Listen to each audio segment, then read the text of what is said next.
Hello, welcome to my crafty space. My name is Paula and I'm here to talk to you a little bit about some of the new offerings from Stampin' Up.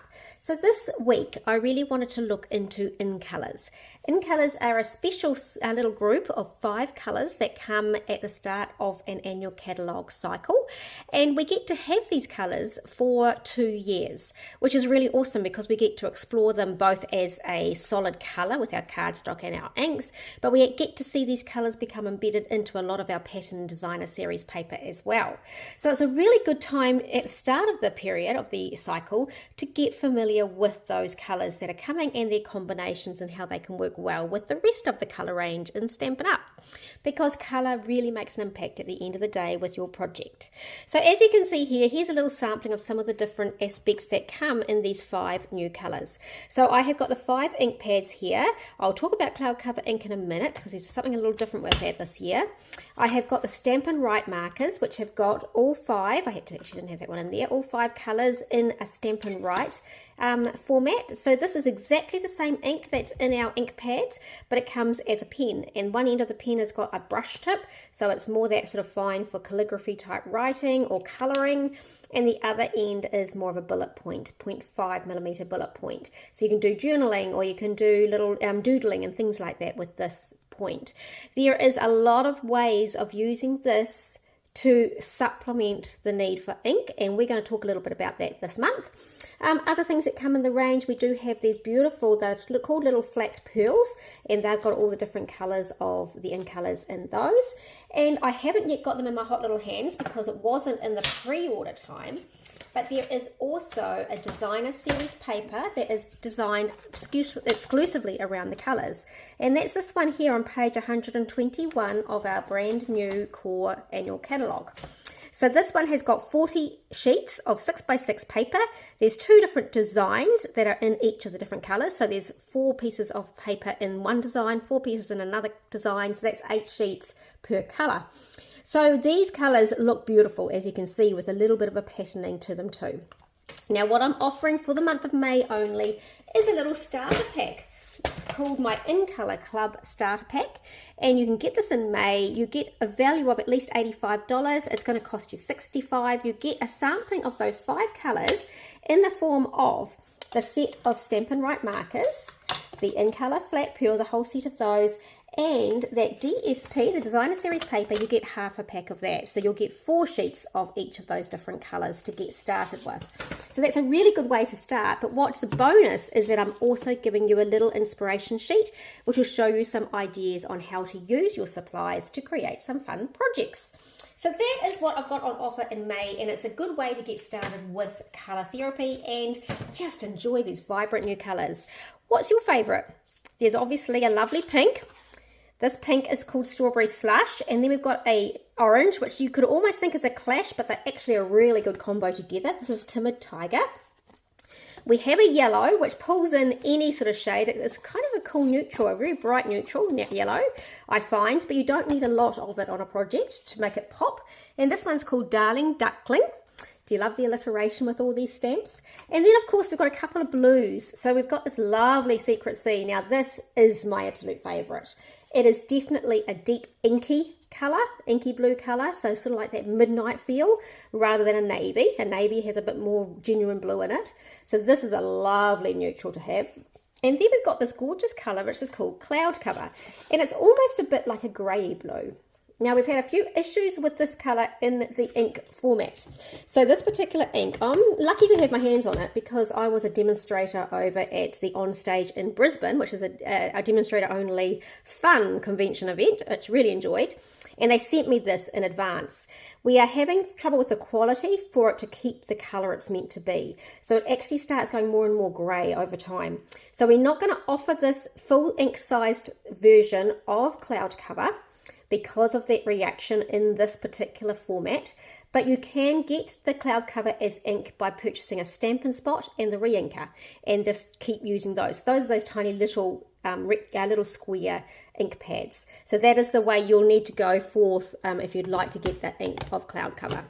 Okay, I'm loving this little set, so let's do a little bit of creating with it today. So what I'm going to do is something very simple. We're just going to take the cardstock.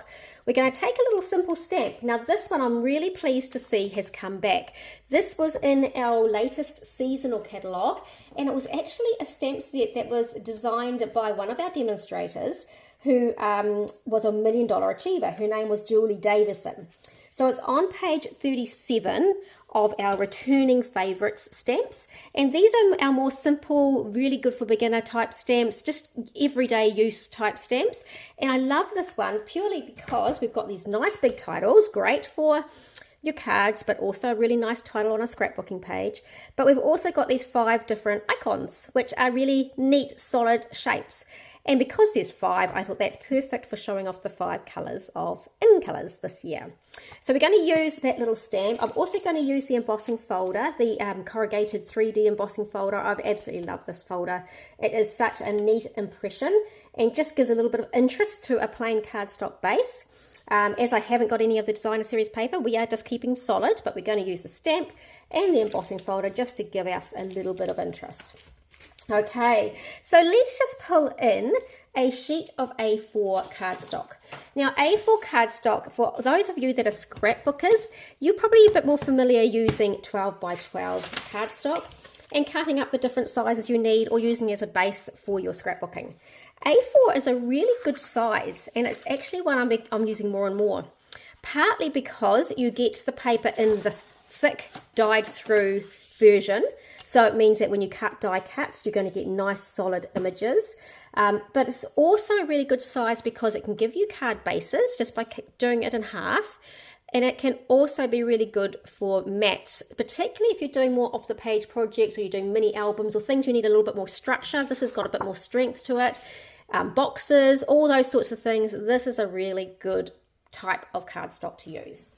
So when you've got an A4 cardstock piece, to get out a card base, most commonly I do this. So the width of it is 8 1/4. So if 8 1/4 inches. So I first of all get my scoring blade and do 4 1/8, which is just half of 8 1/4, and score right down the middle. I then twist around, and I can do either a 5 1/2 inch card, which is a very standard size card, or I can go up to 5 3/4. Both of these will fit in our standard sized envelopes you can get in bulk, whichever way you want to go. I'm just going to do 5 1/2. I'm quite familiar with that size, and it works quite well for all the other aspects I'm going to put in here. So I have got a 5 1/2 by 8 1/8. I'm used to 5 1/2 by 8 1/4, but A4 doesn't quite give you a quarter. It's close enough though, it doesn't really affect you too much.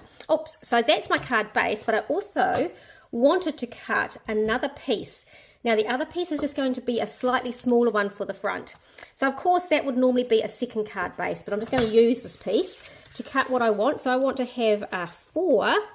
In fact, I'll just go slightly under, given that we've got this slightly different sizing, and 5 1/4. So I went 3 3/7 by 5 1/4.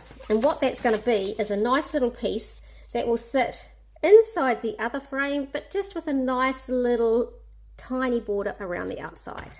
So once again, that sizing was 5 1/4 by 3 7/8. Okay, so we've got our 2 pieces that we need. Then we're also going to have a little piece of white for the inside. I've already pre-cut that one. So again, for your sizing, that's a 5 inch by 3 3/4. I've just popped in. So that's going to look nice and bright and have somewhere for us to write our little sentiment on.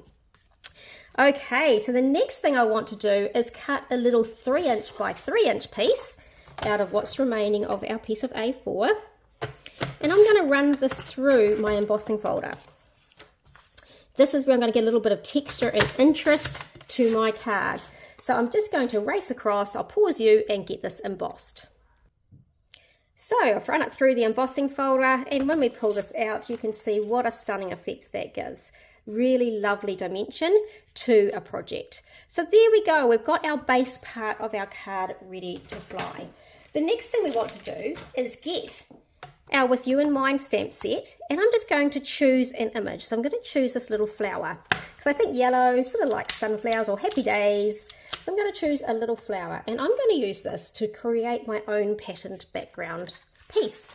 So with that little piece that I put for the front, I'm going to grab my stamping mat in, just so we've got a little bit of give, seeing as we're using the the clear acrylic, I call it, stamps. And I'm going to pull in our ink now, the Darling Duckling. So we'll open up our Darling Duckling, and I'm just going to get some nice colour on here. With this, I'm actually still too heavy-handed. See, I've got a little bit on my block. I'll just grab a little cloth for that. And that looks a little better. It's coming from close to my heart with the different style of ink pads. I still do tend to be a little bit heavy-handed. You only need a light little tap. You don't need much more. In fact, you could almost just sit this on here and it'll take enough in, and we can carry on with our stamping. So I'm just sort of doing a little line of stamps all the way through. Make it a little bit interesting. And that's going to be the basis. Let's just see if that's enough stamping. Yep, that's going to be enough. This is going to come in as a little bit of point of interest on the page. Right, so while I've got my stamp on its block, I will take my inside piece as well. And I will just put a little bit of interest in the bottom of that piece. I could even do two, a second stamp off, just for interest in there. So as you can see, this little stamp set is allowing us to create some fun with the colour, and I'm just keeping it all monochromatic, one colour. So that's on the inside of my piece. Now the last thing we need to do is do a little sentiment. So let's just, I've got 4 to choose from here, and it's a nice bright one. I might just do a little thank you in the middle. So we'll pull out the thank you stamp, pop that onto a block. Have I got a big enough block here? I might be able to just put that on an angle and make it work. This is the first time I'm using the thank you actually, so I'm just going to rub off any sort of excess manufacturer's dust from there. And then I've just got this little piece of white all ready to go. Now at this time I could have cut this out as an oval, I could have cut it out with a lovely decorative border around it with our beautiful rectangles we've had recently released. I could also just do a whole circle of it, whatever I wanted to, but I've just kept this as simple as possible with a standard little rectangle cut. So there is our thank you. So this piece here is going to layer up. I could pop this in the middle of the page or just a little bit to the side, and I'm going to layer up my little thank you. Isn't that a nice, easy looking card? Let's just adhere that, and then we can finish off putting it together. So there you have it, our lovely little card. Now we can obviously finish this off with just a couple of our gems. And we've got a whole bunch of them here. So let's grab, we'll go for a large dot. I might put the large dot there. We'll do a little dot down there too, and we'll put a medium one coming up here just to add a little bit of shine to that lovely simple little card that says a thank you to our friend or family member.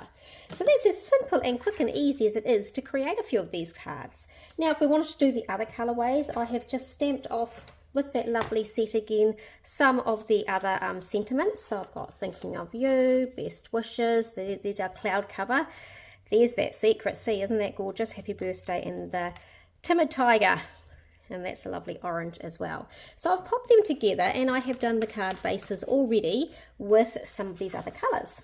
So our cloud cover, best wishes, is going to go that direction. I'll be popping that on top just like our thank you. We've got this one here, which I have stamped inside as well, which is our thinking of you. Pop this one down here. Our little timid tiger, I'm looking at it more upright, I think. So we'll put our little happy birthday across there, a nice fun masculine happy birthday. And now this one, Secret Sea, I wanted to show you what I have done here is something a little bit different. So obviously this one's going to go on the end. That will be, I think that's the way I did it. Or I could have done it upright. Either way works fine with that one actually. But that's a nice stunning look with the white and that lovely look. Now the difference is here. When you've got a dark colour and you're doing stamping, tone on tone stamping, sometimes you just feel like it's not giving it much of a lift. So this one here is using Secret Sea ink, and I have just done my random stamping just like I did with my Timid Tiger ink on this Timid Tiger background. So it does stand out I should say, but it looks almost a little bit dark blacky grey. Now I can do the same thing again if I didn't have my oh, there is a Secrecy ink pad yet, but I wanted the same effect. I can actually get my Versamark ink. So I've literally just taken the same stamp, stamped it multiple times with Versamark, and just let it set, let it dry off, and it looks so similar.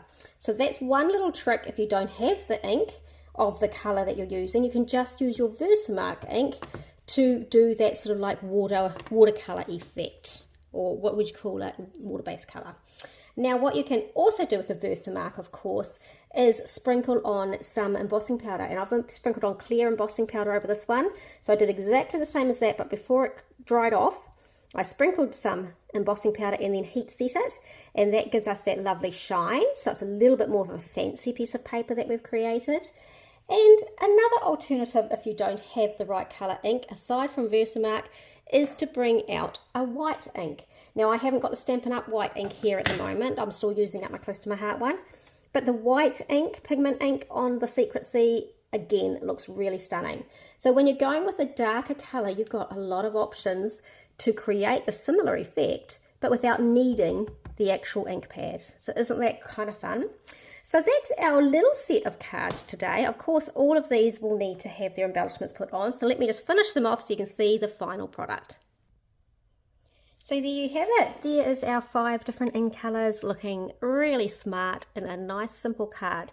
Now those of you that came to my launch event, you would have got your little sampling of cardstock, and you got your little sampling of these little gems. So you're all ready to go with one of your favourite stamp sets and embossing folders to recreate these. Nice and simple little cards.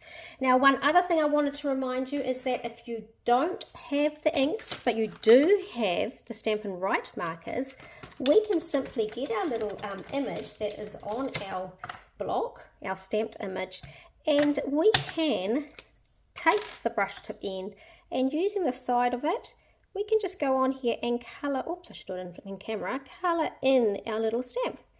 Nice and easy. So you don't actually have to own the ink. You can just colour it in and stamp that one off. So here's a little scrap. Here's a little scrap piece of paper. I've got my little piece here. It's probably been sitting for a bit now, but I can just stamp it off and we have got an image stamped for us.